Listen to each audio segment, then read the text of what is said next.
Kamera 1, roll. kamera 2, Roll. audio, Roll. Slide 2, scene 5, shoot 3, take 1.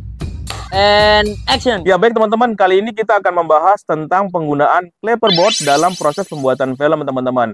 Ini sangat penting sekali ya teman-teman, tapi disclaimer dulu, video ini kita buat untuk edukasi adik-adik kita yang ada di SMK ya, jurusan multimedia. Jadi buat teman-teman yang nyambung dengan materi ini, monggo kita sama-sama belajar ya. Oke, fungsi dari clapperboard yang pertama ya teman-teman, dia sebagai alat untuk sinkron antara audio dengan video. Jadi dalam proses pembuatan film biasanya kalau untuk video pasti kita menggunakan kamera ya teman-teman ya. Kemudian untuk audionya itu biasa kita menggunakan perangkat yang terpisah ya. Seperti ini contohnya teman-teman. Kita menggunakan audio recorder yang H1N yang paling murah ya teman-teman, yang paling minimalis. Kemudian kita menggunakan clip-on yang receiver-nya bakalan masuk di alat ini. Jadi intinya antara video dengan audio kita pisah. Nah nanti pada saat editing dia akan disinkronkan. Nah, untuk mempermudah proses sinkron, maka kita gunakan clapperboard. Apa sih yang bisa digunakan di bagian mananya? Di bagian suara ini, teman-teman. Nah, ini adalah suara yang nanti akan kita sinkron dengan yang ada di video. Kemudian fungsi yang kedua, dia sebagai administrasi file-file kita. Jadi kalau misalnya kita buat film kan pasti file videonya banyak sekali ya. Dan biasanya dalam proses syuting itu editor tidak ikut nimbrung, hanya sutradara dan kru-kru yang lain. Misalkan seperti saat ini, editornya pun lagi di kantin ya, lagi makan nasi kuning ya. Dia nggak ada di sini, nanti pada saat dia ngedit, dia nggak tahu prosesnya, file-file yang mana aja. Nah dengan menggunakan ini, clapperboard dia akan bisa melihat di awal video atau bisa menjadi thumbnail di video setiap file. Jadi nanti dia akan lihat slide berapa, scene berapa, shoot berapa, take berapa. Jadi itu akan mempermudah dalam proses editing yang dilakukan oleh editor. Baik teman-teman, berikutnya saya akan menjelaskan item-item yang ada di clapperboard. Sebenarnya item ini beda-beda ya, tapi ini yang pada umumnya dipakai seperti ini. Jadi ini sebenarnya kita sudah tempel menggunakan kertas glossy ya. Jadi aslinya nggak seperti ini kita buat sendiri. Oke? Yang pertama bagian atas. Yang atas ini adalah judul film kita. Misalkan dalam kasus ini judulnya adalah Percaya.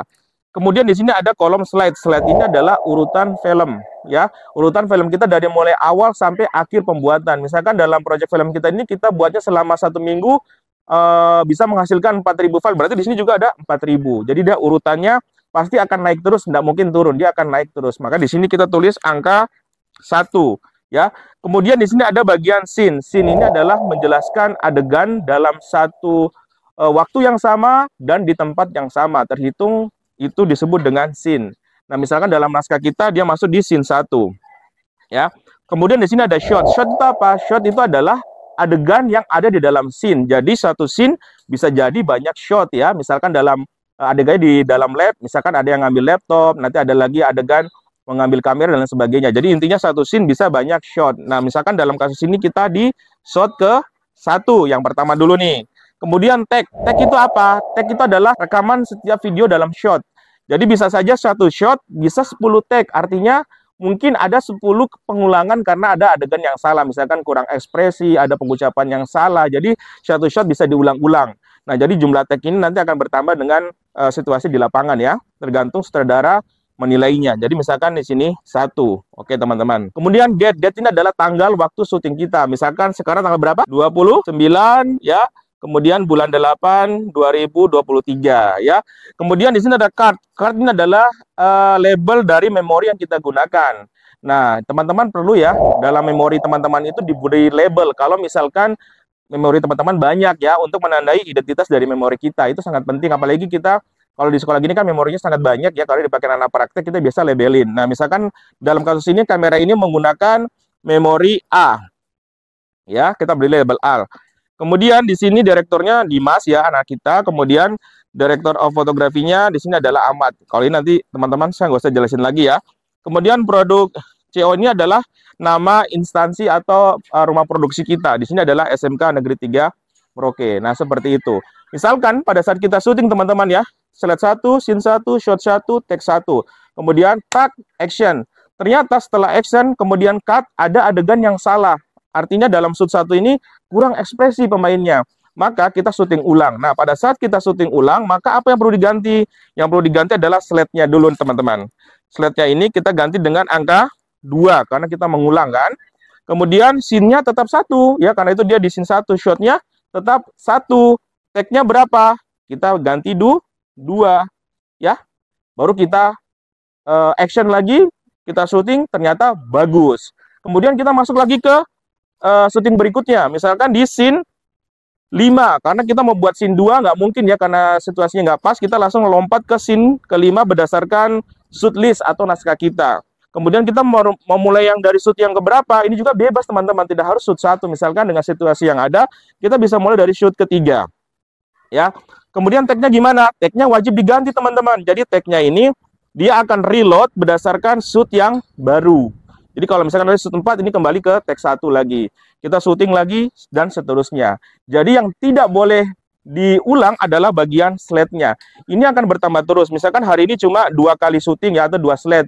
Besok syuting lagi, berarti kita meneruskan di sini jadinya 3, dan seterusnya. Makanya ini akan menunjukkan jumlah tag selama kita produksi atau melakukan proses syuting di lapangan seperti itu teman-teman ya. Nah berikutnya adalah kita lihat tata cara penggunaan Cleverboard dalam lokasi syuting. Kita langsung aja. Oke, baik teman-teman, kalau semuanya sudah siap, maka yang nanti bilang slide in ya adalah astradanya, asisten sutradara. Tapi kalau nggak ada asisten ya udah sutradara aja. Misalkan Z jadi sutradara, coba berteriak slide in. Slide in.